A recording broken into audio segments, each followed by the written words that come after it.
La palabra de Dios dice, San Juan, capítulo 11, versículos 39 y 40. Dijo Jesús, quitad la piedra. Marta, la hermana del que había muerto, le dijo, Señor, hiede ya, porque es de 4 días. Y Jesús le dijo, ¿no te he dicho que si crees verás la gloria de Dios? Jesús le hace esta pregunta, ¿no te he dicho que si crees verás la gloria de Dios? Damos gracias al Señor por su palabra. Puede sentarse, gloria a Dios. Padre, te damos gracias, Señor. Mira tu iglesia, Señor. Mira nuestros corazones. Prepáranos, Señor, para recibir tu palabra, Dios mío. Que esta palabra sea sembrada, Dios mío, y que germine en nuestras vidas, Señor. Padre, y que dé frutos, Señor. Padre, ayúdanos, Dios mío, a tener una fe fortalecida en ti, que tú hagas con nosotros lo que tú quieras hacer en este día, que tú manifiestes tu gloria y que te creamos a ti, Señor, en el nombre de Jesús. Amén. Gloria a Dios. Hermano, Jesús le dice a Marta que si cree, verá la gloria de Dios. ¿Cuántos quieren ver la gloria de Dios? ¿Cuántos quieren ver esa gloria manifestada en sus vidas? Yo me imagino que aquí hay muchas personas que tienen peticiones delante del Señor. Hay personas que están buscando sanidad. Hay personas que han puesto problemas familiares, problemas matrimoniales en las manos del Señor. Aquí hay personas también que tienen problemas de sustento, que necesitamos ver la mano de Dios obrando a nuestro favor. Necesitamos ver esa gloria. De manera que si yo vuelvo a preguntar quién quiere ver la gloria de Dios, yo creo que todos los que estamos acá queremos ver la mano de Dios obrando a nuestro favor. Amén. Cuando vamos a este capítulo 11, vamos a ver que la palabra gloria se menciona varias veces. Esta es la historia de Lázaro. Y es interesante ver que es el único libro que habla esta historia, ya que los evangelios sinópticos no mencionan la historia de Lázaro, solamente aquí en el Evangelio según San Juan. Y de los milagros que Juan describe, este ocupa el lugar número 7, el 7º milagro del Señor. Pero la palabra gloria comienza en el capítulo 11, cuando unos mensajeros van donde el Señor y le informan que Lázaro está enfermo. Jesús le dice, esta enfermedad no es para muerte, sino para la gloria de Dios. Y cuando vamos al original de la palabra que se traduce como gloria, vemos que el original griego es la palabra doxo. ¿Qué significa la palabra doxo? Significa peso, presencia, manifestación de poder, manifestación de presencia. De manera que cuando usted dice que usted quiere ver la gloria de Dios en su vida, y cuando yo digo que quiero ver la gloria de Dios en mi vida, estoy diciendo que quiero el peso de Dios en mi vida. Quiero esa presencia manifestada. Quiero la manifestación del poder de Dios. En la resurrección de Lázaro, esta gloria se manifestó como un milagro de resurrección. ¿Cuál es el milagro que tú pides al Señor en este día? ¿Cuál es el milagro que ya tú tienes tiempo esperando de parte de Dios? Porque cuando Dios responda, entonces esa manifestación de poder a tu favor es la manifestación de la gloria de Dios en tu vida. De manera que todos queremos gloria. Pero cuando vemos al versículo 40 y observamos el versículo atentamente, vamos a ver que la manifestación de la gloria viene luego de ¿qué? De creer. Vamos a hacerle algunas preguntas al texto. Porque si le preguntamos al texto, ¿qué queremos nosotros? Todos vamos a decir, queremos gloria. Queremos tanta gloria que la cantamos en los himnos. Manda tu gloria, Señor. Danos de tu gloria, manifiesta tu gloria. Como que el Señor no quiere manifestar su gloria, Él sí quiere manifestarse en nuestras vidas. Pero cuando le preguntamos al texto, ¿qué es lo que Dios quiere? El texto nos responde, Dios quiere quien le crea. De manera que lo más importante en el texto no es la gloria manifestada de Dios, escúchame. Lo importante en el texto es que Dios anda buscando un hombre, una mujer, un joven, una joven, un niño que le crea. Porque el que le crea a Dios es el que desata la gloria de Dios en su vida. Yo no estoy seguro a quién yo vine a hablarle hoy. Yo no sé si yo vine a hablarle a los que buscan gloria. Pero yo creo que yo mejor vine a hablarle a los que creen. Porque los que buscan gloria simplemente buscan y se quedan en expectativa. Pero el que cree es el que desata la gloria de Dios. Bendito el que vive y reina para siempre. Yo no sé si tú estás preparado para creer. Porque yo sé, sin temor a equivocarme, que todos los que estamos acá hemos recibido palabra de Dios. Todos hemos recibido una marca de la palabra de Dios en nuestras vidas. Iniciando por un llamado para salvación. No creo que haya una persona en este lugar que no haya recibido un llamado para salvación inicial. Y yo espero que todos hayamos atendido a este llamado. Pero la palabra de Dios sigue marcando nuestras vidas todos los días. El problema no es que escasee la palabra de Dios. No escasea la palabra de Dios. El problema es que Dios busca a quien le crea. Y entonces aquí vamos a enfocarnos en lo que es importante más todavía, y es el creer. Y el creer, créame, no es fácil. ¿Cómo puedo yo fortalecer una fe que desate la gloria de Dios? Es la pregunta que debería hacerme yo. ¿Qué debo yo hacer en mi vida para que esa fe sea fuerte y pueda desatar milagros? Pueda desatar sanidad, liberación, salvación. Es la pregunta que todos nosotros deberíamos hacernos. Si yo le digo a ustedes que hay que creer y dejo el mensaje ahí, no estaría dando un mensaje completo. Porque yo tengo que enseñarte, llevarte por la palabra, cómo llegar a un estado de fortalecer una fe que pueda desatar los milagros y la gloria de Dios en nuestras vidas. Y eso lo podemos ver aquí. Porque cuando estudiamos este capítulo 11 vamos a ver el tipo de relación que tenía Lázaro y sus hermanas con Jesús. Estamos hablando de la resurrección de Lázaro. Pero Lázaro no estaba solo. Tenía dos hermanas. Una de ellas María y la otra hermana Marta.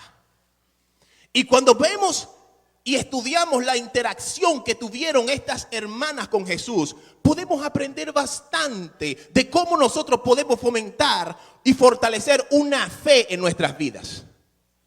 Y lo primero es que Marta, María y Lázaro habían construido una relación íntima con Cristo. Y esta es la parte más importante.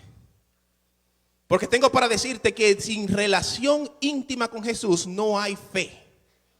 No puede haber una fe fortalecida si no hay una relación íntima con Jesús.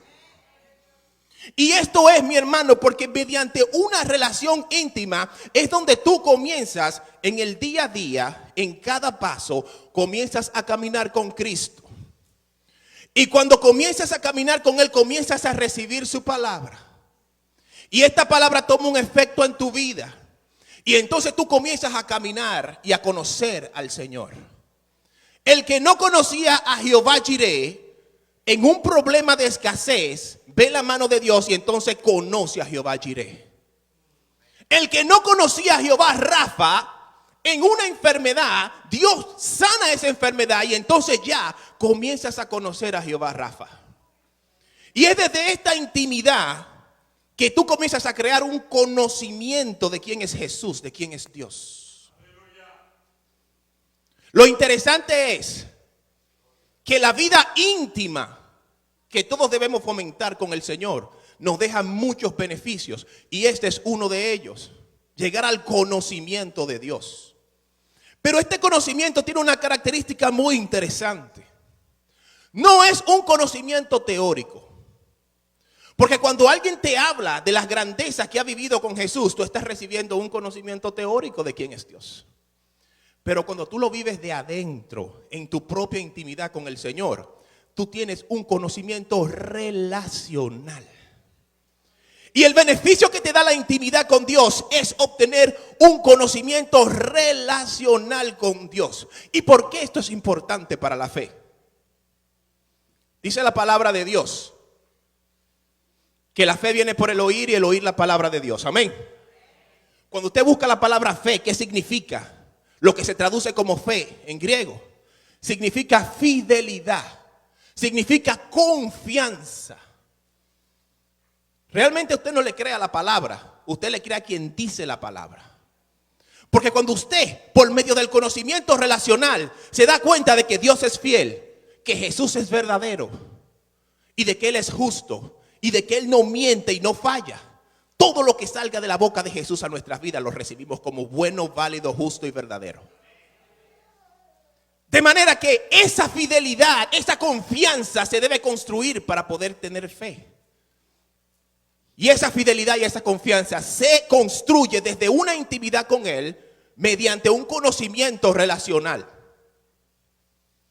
Hermano, créame cuando te digo que la fe es importante en todo el paso, en cada día del cristiano. Empezamos nuestro paso en la fe cuando inicialmente recibimos la palabra y esta tuvo un efecto en nuestras vidas. De mano del Espíritu Santo nos convenció de un estado de pecado y produjo algo, un fenómeno sobrenatural que nosotros llamamos como arrepentimiento. Ahí comenzamos nosotros a caminar en fe. Lo que estoy diciendo es que para la salvación, para poder entrar en la gracia, se necesita creer. Somos salvos por gracia mediante la fe. Pero lo interesante es que aquí no acaba todo con relación a la fe. Si bien es cierto que el cristiano necesita la fe para entrar al cuerpo, para tener esa renovación interna, para que nuestro nombre esté inscrito en el libro de la vida, para que nuestro cuerpo se convierta en templo del Espíritu Santo. Si bien es cierto que la fe es necesaria para este paso sobrenatural en la vida de nosotros, también es cierto que necesitamos la fe para nuestro diario vivir. Dice la palabra de Dios que el justo por la fe vivirá. ¿Creíste para salvación? Qué bien que creímos para salvación, pero ahora tenemos que desarrollar fe en nuestro diario caminar con Cristo. Dice la palabra de Dios que no tan solo de pan vivirá el hombre, le dijo Jesús a Satanás en la tentación, sino de toda palabra que sale de la boca de Dios. La fe es importante porque por esa fe vamos a creer esa palabra que nos va a marcar, que nos va a dirigir y que va a guiarnos en nuestro diario caminar con el Señor. De manera que ellos habían logrado tener esta intimidad, Marta, María y Lázaro.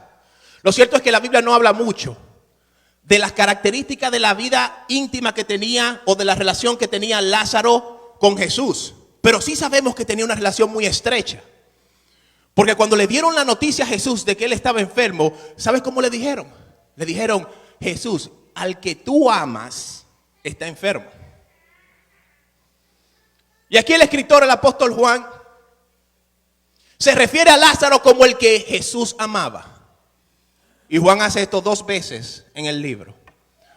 Una ocasión esta para referirse a Lázaro y otra ocasión para referirse al discípulo amado. Entendemos que se refería a él mismo.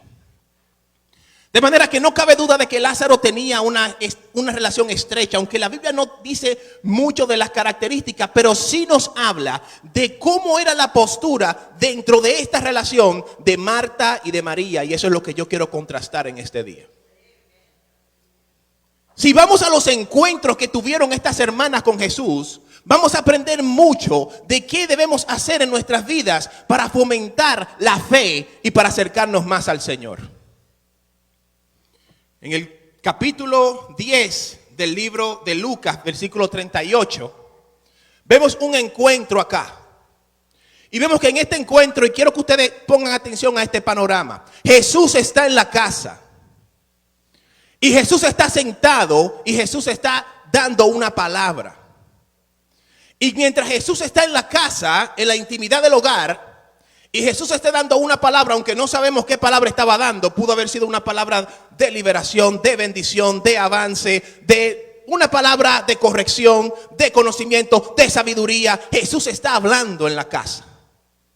Y cuando Jesús está aquí en la casa, vemos dos posturas diferentes entre Marta y María.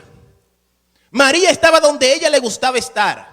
Estaba en los pies de Cristo, escuchando atentamente lo que Jesús estaba enseñando. Mientras que la Biblia dice que Marta estaba turbada, estaba ahogada en los quehaceres, en las preocupaciones, en los afanes. Estaba dando vuelta en la casa, sirviendo y haciendo todos los quehaceres de la casa. Era tal su afán y su preocupación que le dijo a Jesús: manda a María que me ayude. Y Jesús le dice: Marta, Marta, María ha elegido la mejor parte y no le será quitada. Y aquí vemos entonces una postura diferente de ambas personas.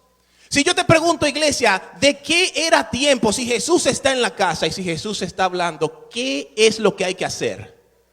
Escuchar.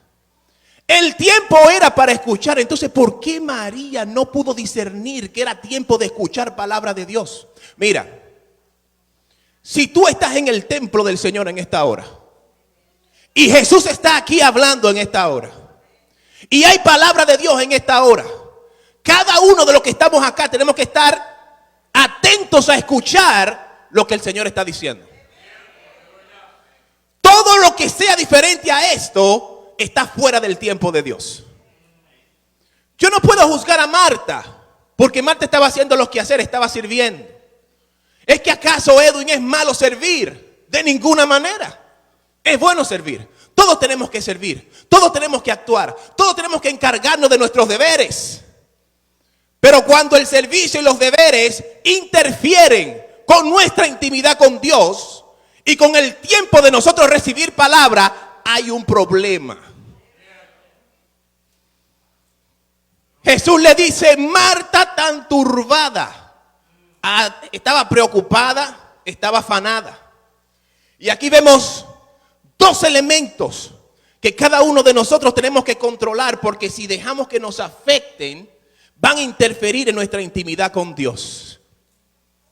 Hermano, es muy importante saber escuchar. Si nos vamos, ¿de qué manera puede interferir esto con mi relación con el Señor?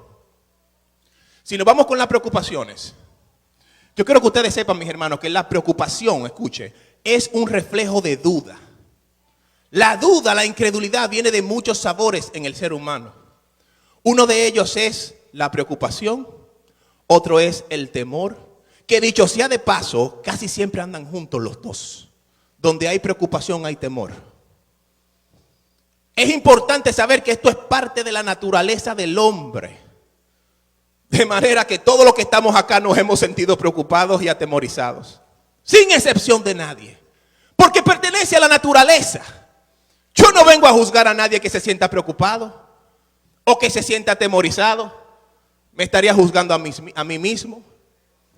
Porque eso está impregnado en nuestra naturaleza. Pero ¿qué pasa? Es importante que entendamos que la preocupación es un sinónimo de desconfianza. Y si yo te estoy diciendo esto es porque cuando nosotros analizamos y nos encontramos envueltos en la preocupación, tenemos que entender que lo que tenemos que hacer es adentrarnos más en la relación íntima con el Señor. Porque a medida que entremos más a la oración, a la lectura de la palabra, a esa intimidad, vamos a ganar confianza en Dios. Y esa confianza va a destruir la preocupación. Y más en estos tiempos que vivimos ahora, que vamos tan rápido, hay tanto afán, tanta preocupación. Yo puedo decirle muchos testimonios de nuestra vida, donde hemos tenido batallas campales en contra del afán y de las preocupaciones.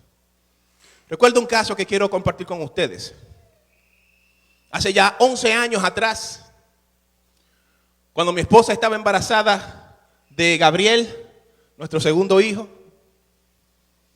yo recuerdo que al inicio de este embarazo, mis hermanos, Dios trata conmigo en lo personal y me hace entender que viene un ataque fuerte para la vida de este niño. Cuando este embarazo era bien joven todavía. Y yo recuerdo que yo le digo a mi esposa, tenemos que buscar más intimidad del Señor, porque Dios me hace entender que este embarazo, Satanás quiere hacer algo y dañar este embarazo. Comenzamos nosotros, hermano, a ser vallados por ese embarazo. Comenzamos nosotros a arreciar, como decimos en la oración y en la búsqueda. Meses más tarde, cuando vamos al ginecostetra que se estaba encargando del seguimiento, nos enteramos, mis hermanos, de que hay problemas con el embarazo. Por eso no nos tomó a nosotros de sorpresa, porque ya Dios lo había administrado. Cuando llega ese problema del embarazo, pasa algo que no se entiende lo que está pasando. Lo único que sabíamos es que había un tumor. Había algo dentro del vientre. No sabíamos si ese tumor estaba como parte del niño que venía creciendo, si era parte del útero, no sabíamos de dónde era. Ese tumor estropeó todo, no sabíamos ni siquiera cuál era la edad exacta de embarazo, porque todos los estudios de imágenes daban una fecha, pero la altura uterina daba otra, y la fecha de la última menstruación decía otra cosa. Entonces, en este caso, todos estaban perdidos. ¿Usted sabe cuándo viene la preocupación y cuándo viene el temor? Generalmente en la vida del hombre, cuando hay incertidumbre. Cuando tú no sabes qué esperar. ¿Me van a botar del trabajo? ¿No podré pagar la renta? ¿Será que me van a decir que sí? ¿Será que me van a decir que no? Cuando tenemos esa incertidumbre que no sabemos qué esperar, ahí es donde se activa la naturaleza del hombre. La naturaleza de incredulidad, de temor, de preocupación.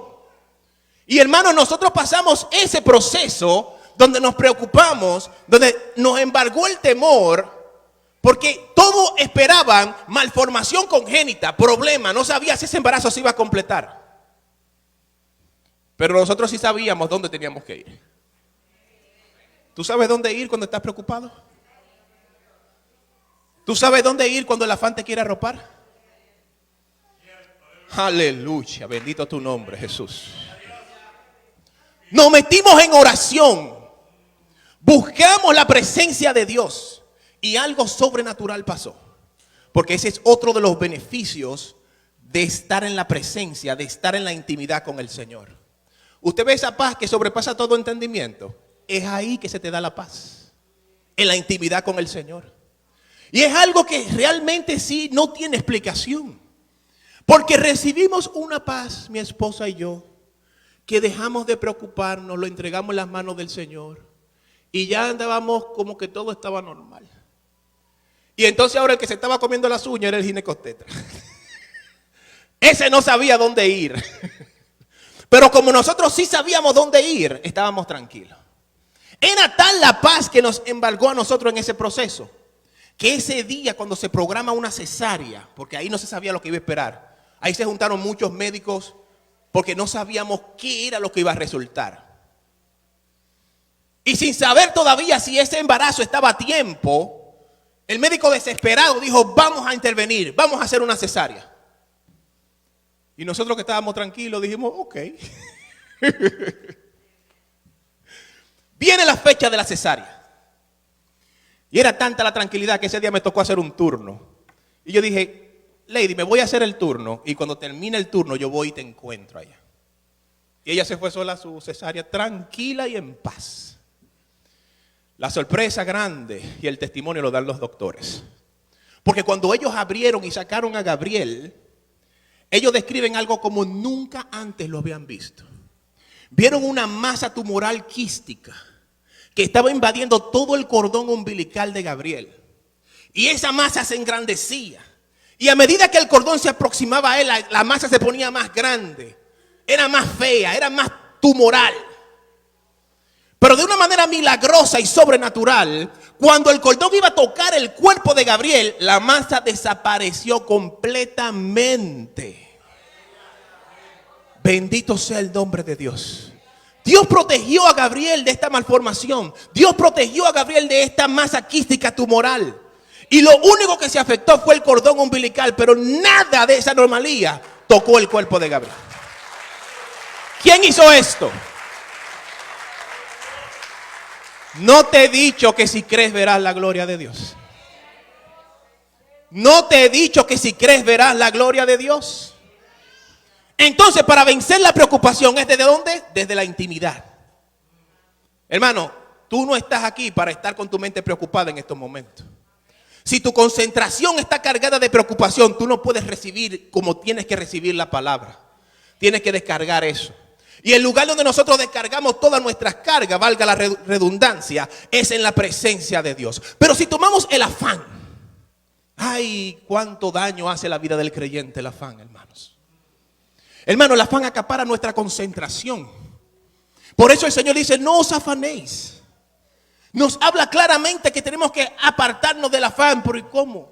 En este tiempo, pastor, ¿cómo nos apartamos del afán? Si vivimos en una vida afanada, vivimos una época del microwave. Todo rápido, todo es acelerado, todo acelerado. ¿Cómo el cristiano puede mantenerse fuera del afán? Es importante que sepamos que mientras nuestra vida esté sumergida en el afán, nuestros oídos estarán sordos para la palabra de Dios. Y el afán lo podemos también vencer en la presencia del Señor. Y número 3, lo peor que hacen estas dos cosas, el afán y las preocupaciones, es que te sacan, te desorientan espiritualmente hablando. Hay una cosa que se llama el kairos de Dios, que es el cumplimiento de la palabra de Dios. Cuando tú estás embriagado del afán y de las preocupaciones, tú pierdes el norte. Tú no sabes qué es lo que está pasando.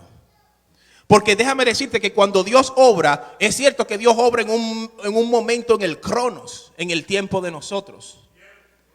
Pero Dios obra conforme al kairos de Él, en el momento que Él decide obrar. Hay muchos de ustedes, incluyéndome a mí también, que hemos recibido palabra de Dios que todavía no se ha cumplido. ¿Quién ha recibido palabra que todavía no se ha cumplido? Amén. ¿Es acaso que Dios se tarda en responder? No.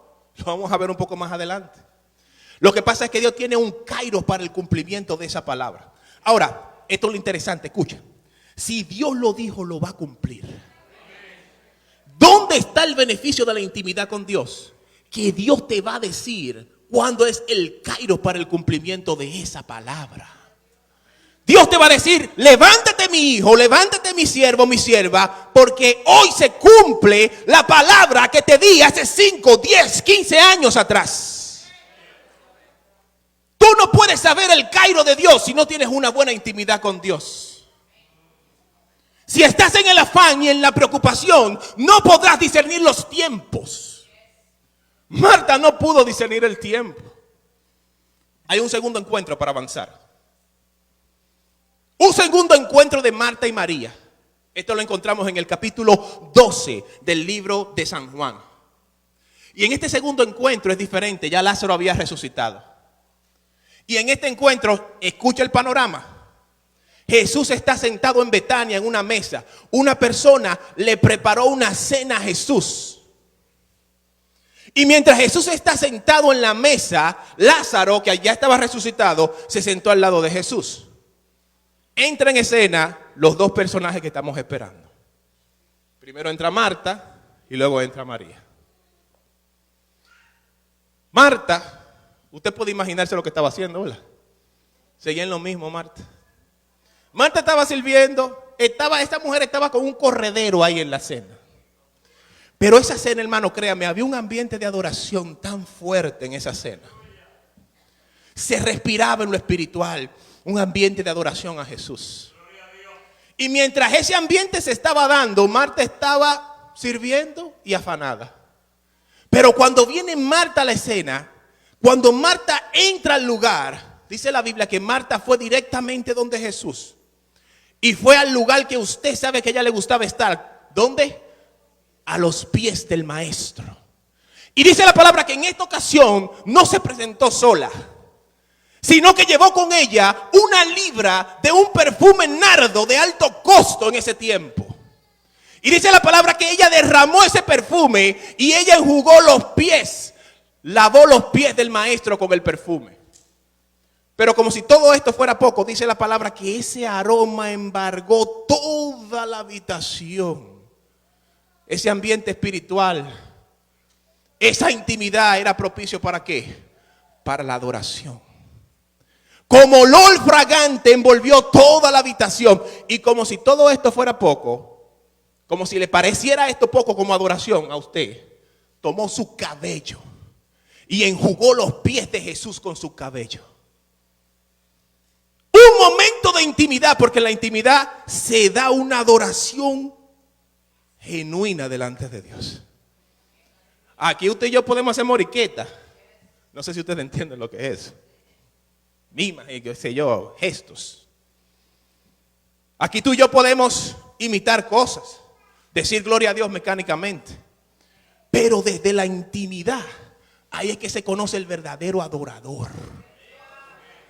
Era un momento para adorar a Cristo. Pero Marta otra vez, por no escuchar, no pudo discernir el tiempo de la adoración. Y se perdió la adoración. Entonces, ¿cómo es posible que en esta intimidad nosotros podemos desarrollar la fe? Te voy a dar la fórmula. Prepárate. ¿Cómo se puede producir? ¿Cómo se puede fortalecer una fe desde la intimidad?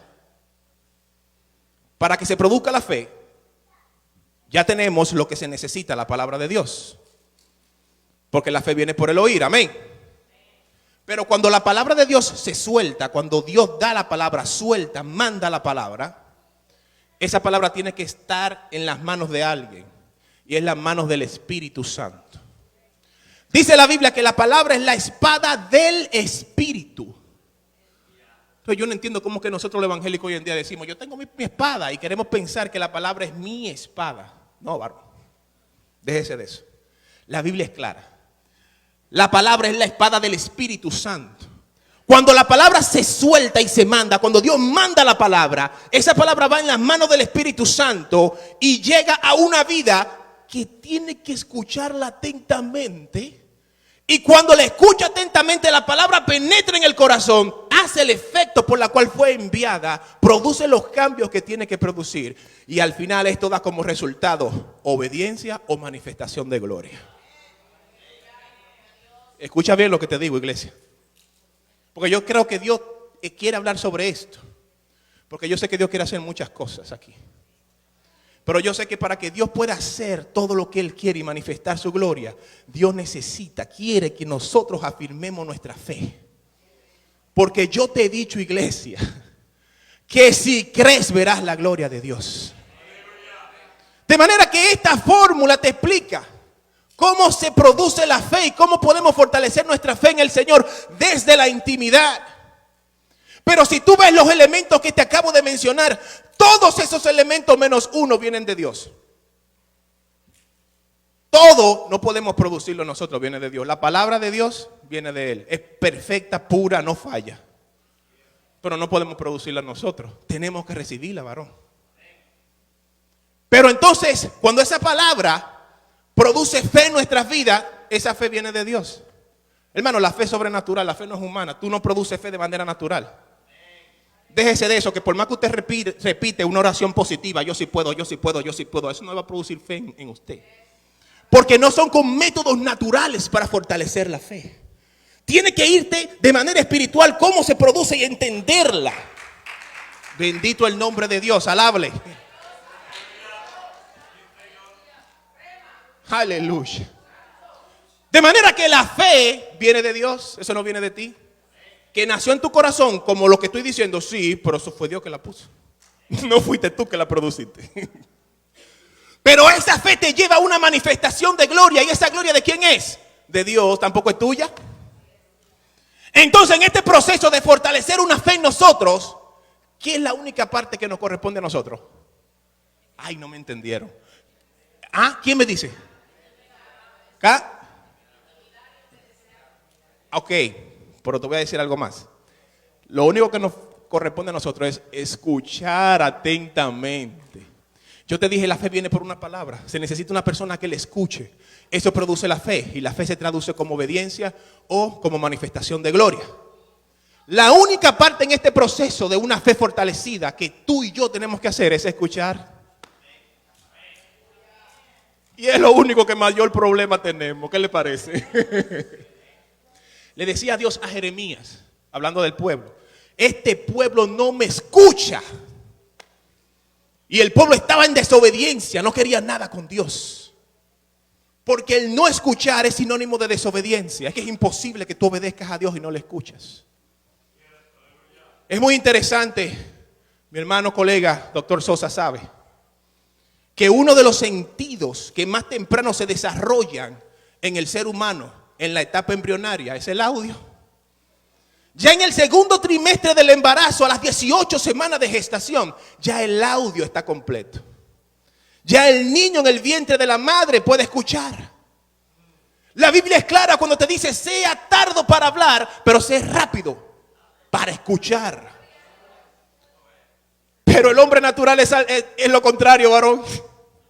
Nosotros naturalmente hablamos y después entonces, ¿qué? Ni oímos nada, hombre. O sea que lo que la Biblia nos está diciendo de que seamos rápidos para escuchar y lentos para hablar es algo que va en contra de la naturaleza del hombre. Muchos pueden hacerlo por hábito, pueden fomentar ese buen hábito.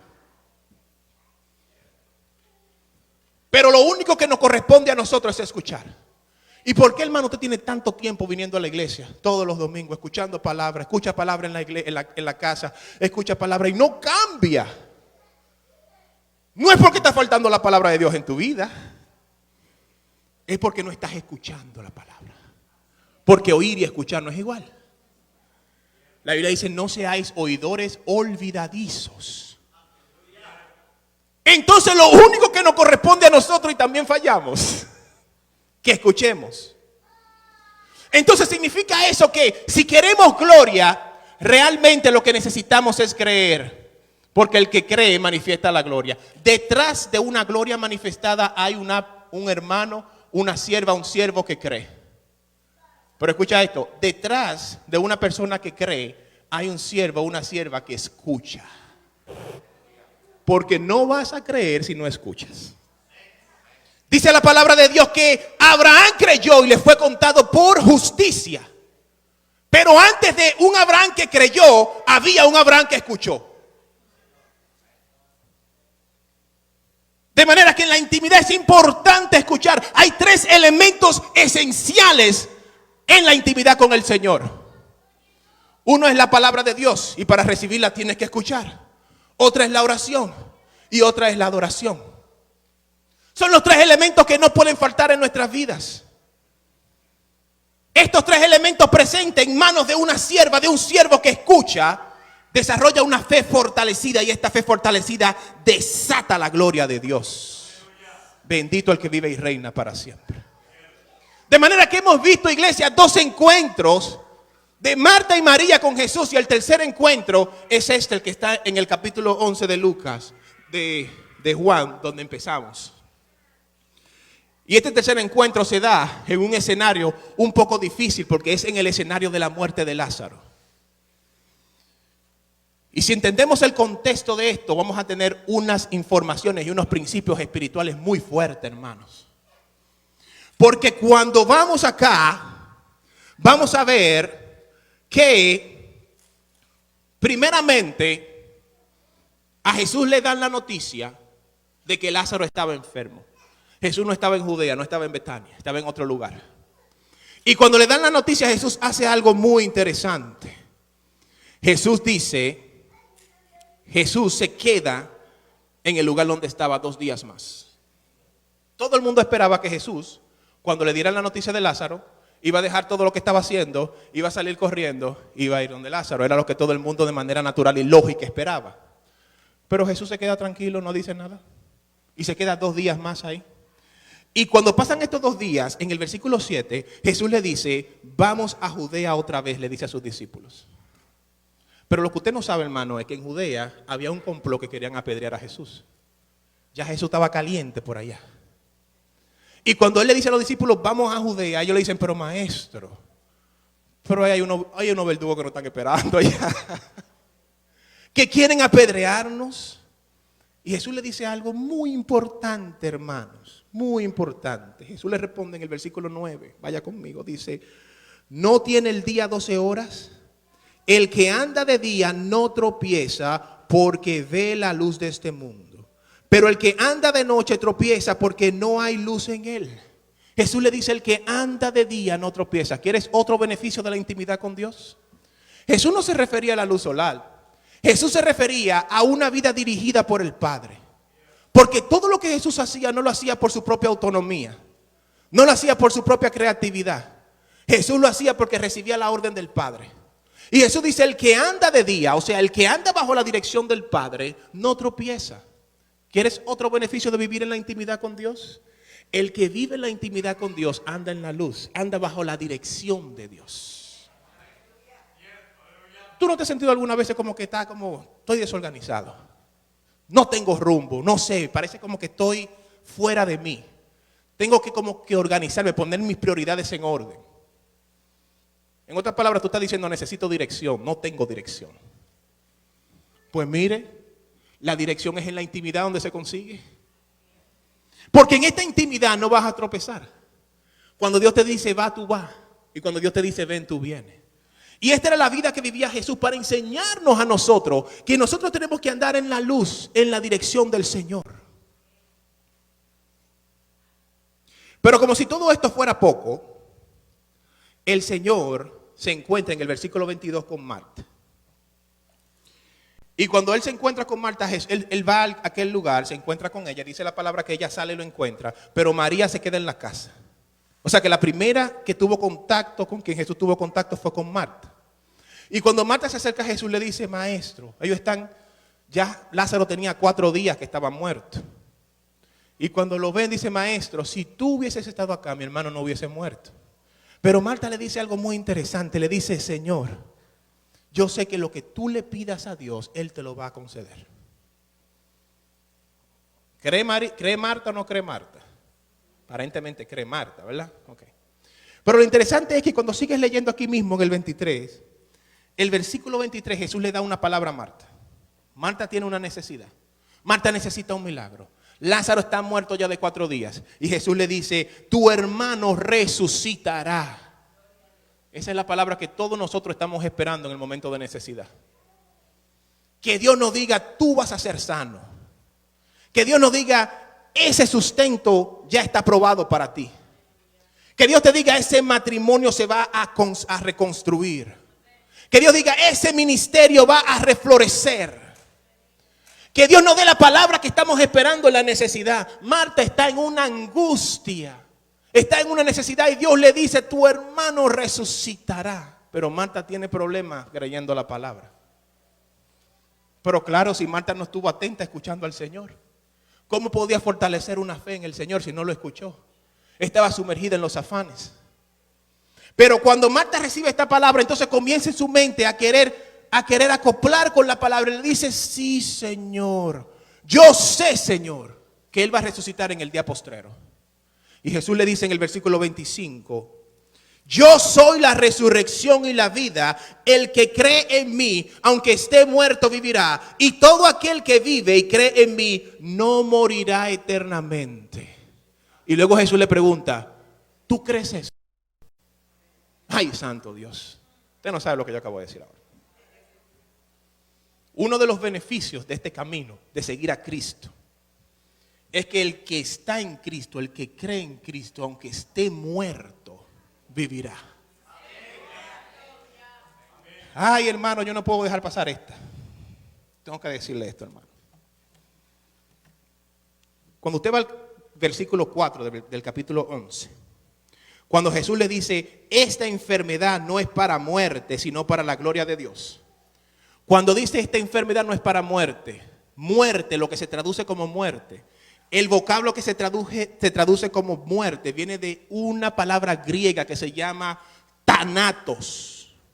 Esa palabra thanatos significa separado eternamente. Escuche esto. Es importante que usted conozca los beneficios que usted tiene de servir a Cristo. Jesús está diciendo, Lázaro no está thanatos. Lázaro no está separado de mí eternamente. Escuche, pero si usted va al versículo 14, al versículo 11, Jesús está hablando con los discípulos, le dice, hablando de Lázaro, le dice, mira, Lázaro duerme. Y utiliza otro vocablo, dice duerme, que significa dormir, roncar, lo que hacemos nosotros todos los días. Refiriéndose a la muerte de Lázaro. Ahí los discípulos como que comenzaron como medio confundidos, como que duerme, porque si está durmiendo que lo despierten.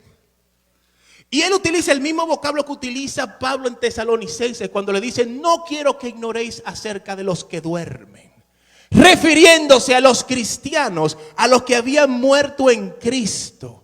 Y utiliza el mismo término de dormir. Hay muchas personas que quieren confundir esto y dicen: no, cuando tú te mueres tú duermes. Hermano, mire, Jesús y Pablo utilizan el término dormir porque el que duerme sabe que va a levantarse en algún día. Y nosotros sabemos que el que muere en Cristo va a resucitar. Y dice que los muertos en Cristo resucitarán primero. Y nosotros los que quedamos nos vamos a juntar en los aires con el Señor. De manera que el término dormir es porque está durmiendo, porque se va a levantar, va a resucitar. Pero los discípulos no entendieron esto. Y Jesús tuvo que decirle: miren, ustedes no me están entendiendo. Versículo 14. Jesús le dice: mira, Lázaro, para que se acabe el asunto, Lázaro ha muerto. Le dice Jesús. Pero qué interesante. La palabra que utilizó, que se tradujo como muerto, no es la misma thanatos. Jesús no dijo: Lázaro está separado eternamente de mí. Sino que Jesús dice: Lázaro está apofnesko. Otra palabra griega. Que significa está separado del cuerpo. Ay, ay, ay, ay. Sosa, tú y yo sabemos que científicamente la muerte natural pasa cuando los signos vitales cesan. Si no hay signos vitales, es lo que nosotros científicamente en esta vida natural llamamos muerte.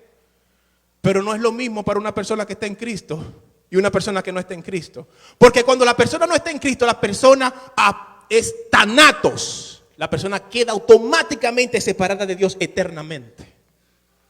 Pero cuando la persona cree y vivió en Cristo y la persona es separada del cuerpo, entonces la persona está apofnesko. Dice el apóstol Pablo que cuando yo estoy presente en el cuerpo, estoy ausente de la presencia de Dios. Pero que cuando yo estoy ausente del cuerpo, estoy presente para Dios. De manera que el que está en Cristo y apofnesko está en la presencia de Dios. No morirá eternamente, como dice Jesús. Hermano, eso es grande. El beneficio de la salvación. Que usted nunca estará thanatos, sino que usted estará apofnesko. Por eso que el que entiende esto dice como Pablo: no, pero espérate, porque así para mí el vivir es Cristo y el morir ganancia. Bendito el que vive y reina para siempre. Aleluya. Gracias, Señor. Gracias, Padre, por tus misericordias, mi Dios. De manera que volvemos a Marta. Hermano, Marta está lidiando con esto. Fue demasiado palabra, la dejó media como pensando. Y mientras ella está dándole mente a esto de la resurrección y que tu hermano resucitará y que yo soy la resurrección y la vida, y que Jesús la encrucija, le dice: ¿tú crees? Y ella dice: sí, Señor, yo creo. Me pareció ahí a otro personaje, pero bueno. Luego ahí se entera Marta, que está en la casa sentada, que Jesús está ahí. Y se ha levantado Marta de la silla y ha salido corriendo como loca. Y los judíos amigos que estaban ahí con ella dijeron: oh, fue a la tumba a llorar. Pero lo que ellos no sabían era que ella se había enterado que Jesús estaba ahí. Y ella fue al encuentro de Jesús. Ay, hermano, cuando María ve a Jesús. Usted ya sabe dónde fue que se fue dónde fue a parar María, ¿verdad? ¿Dónde fue a parar María? A los pies de Cristo. Dice la palabra que fue a los pies de Cristo. Y ahora tenemos un ambiente, un escenario que usted tiene que verlo en su mente. Tenemos a María a los pies de Cristo y le dice: maestro, si tú hubiese estado acá, mi hermano no hubiese muerto. Pero cuando todos los judíos vieron esta acción, algo pasó en el ambiente. Comenzaron todos a llorar. Estaba María todavía medio dándole mente a lo que Jesús le estaba diciendo. María a los pies de Cristo. Y los judíos están aquí entonces todos llorando. Ay, hermano, pasa algo. Dice la Biblia que Jesús, su espíritu se estremeció, se compadeció de eso. Y entonces vemos uno de los versículos más cortos. Podemos discutirlo de la Biblia. Versículo 35. Jesús lloró. Uno de los momentos que registra la palabra que Jesús llora. Para darnos a entender a nosotros que nosotros no tenemos un Señor que es insensible. ¿O tú crees que tu sufrimiento y tu dificultad Dios se hace de la vista gorda? El Señor está contigo en las buenas, pero también está contigo en las malas. Jesús estaba conmovido, su espíritu se conmovió y lloró. Pero estaba todo a punto de detonar un milagro, una gloria de Dios en este ambiente. Ya Jesús dio una palabra: tu hermano resucitará. Y aunque María estaba teniendo problemas para digerir esa palabra, estábamos cerca de un milagro. Usted no me va a creer, hermano. Versículo 37. Usted puede pensar que en este ambiente que le acabo de describir, habían unos judíos que estaban murmurando y decían: pero este no dice que le dio la vista a un ciego. Pero si él le dio la vista a un ciego, él pudo haber salvado, sanado a Lázaro antes de que muriera. Usted puede creer, hermano, que usted recibiendo una palabra de Dios en un momento de dificultad y Dios compadeciéndote de ti y tú estando a punto de recibir tu milagro, hayan voces que quieran traer dudas a tu vida. Oh, Señor. La sierva decía que la oveja conoce la voz de su pastor. Y en tu intimidad tienes que tener mucho cuidado. Tienes que enfocarte en lo que Dios te está diciendo. Porque habrán otras voces. Habrán otras voces que querrán quitarte el ánimo. Querrán sembrar duda en tu vida. Pero tú tienes que reconocer esas voces para desecharlas. Porque si te pones a atender esas voces, hermano, y te llenas de duda, vas a estropear el milagro. De manera que para mí resulta algo wow. Qué tremendo que hasta aquí vemos los haters. Aquí hay haters que quieren sembrar duda y traer algo negativo de lo que Dios está diciendo. Dios dijo una palabra ya. Dios dijo que iba a resucitar. Y además no era la primera resurrección de Cristo.